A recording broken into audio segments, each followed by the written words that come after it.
friends. Today the story in Vikram Bethal tales is The Four Suitors. Once upon a time, a wise king named Udayaditya lived in Mithila. Everyone under his rule respected the king for his sense of justice and equality. They loved him for his kindness. The king had a daughter. She was known for her beauty and intelligence. Rumors said that Princess Rupamanjari was so beautiful that she could make any man fall in love with her. When she grew up, all the eligible princes in the kingdoms near and far wished to marry her. It was hard for the poor king and his queen to select which of them would be best for his beloved daughter. Then, one day, while the king held the royal court, a very handsome prince approached him and bowed respectfully and said in a deep voice, "I am the Prince of Kalinga and I have come here with a wish in my heart." He said that he desired to marry the princess. The king said, "I respect your wish, young man. Kalinga is our neighbor and ally. I shall be happy to have you as my son-in-law, as this shall strengthen the bonds between our kingdoms. But tell me, apart from belonging to a royal family, what do you think makes you very special?" The prince said, "Your Majesty, I am a warrior and I have trained with great masters in various forms of martial arts. I led the army of my country as the chief and have won many battles." The king was pleased. He invited the young prince to stay with his family in the palace as a royal guest until the princess made a decision about the proposal. Next day, as the king was holding his court, another young prince approached him and said he wished to marry the princess.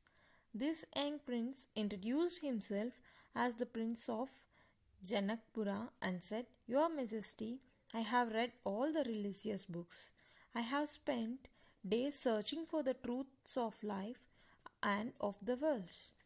My quest for knowledge makes me special." The king was impressed again. He requested the prince to stay as his royal guest until it was decided.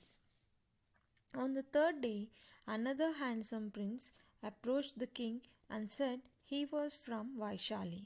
He too said that he wished to marry the princess Rupamanjari.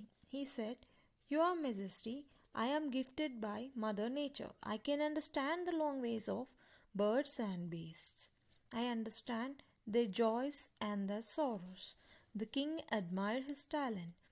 Like before, he asked his princess to remain as his guest while the princess made a decision about the proposal. And thereon, the fourth day, came to the king the Prince of Malabya. Like all other three princes who came before him, he too expressed his desire to marry the princess. He claimed, "Your Majesty, I come from a rich kingdom where we believe the progress lies in making money.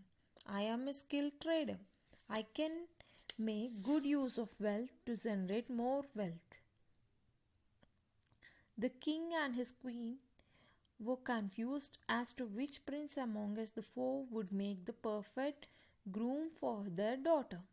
After much thought, they left it to their daughter to decide. And here Bethal stopped. He asked, "Great king, now tell me, who do you think should the princess choose? Who should make the right match for her beauty and intelligence?" Vikramaditya was quick to answer, "If the princess is intelligent, as you tell me, she would select the princess of Kalinga. The prince of Janakpura is a scholar. He cannot be a good king." Bethal nodded. The king continued, "The prince from Vaishali is exceptionally gifted, as he can understand the long ways of birds and beasts. But what good is that when his kingdom is at war?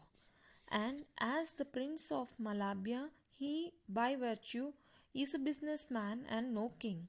If the prince is wise and cares for the people, she would marry the Prince of Kalinga, as he is true warrior and during times of war he will lead his people to peace. Bethal was laughing again. You are right, great king, and here I go. With a swift tug, Bethal freed himself from Vikramaditya and flew back to the tree.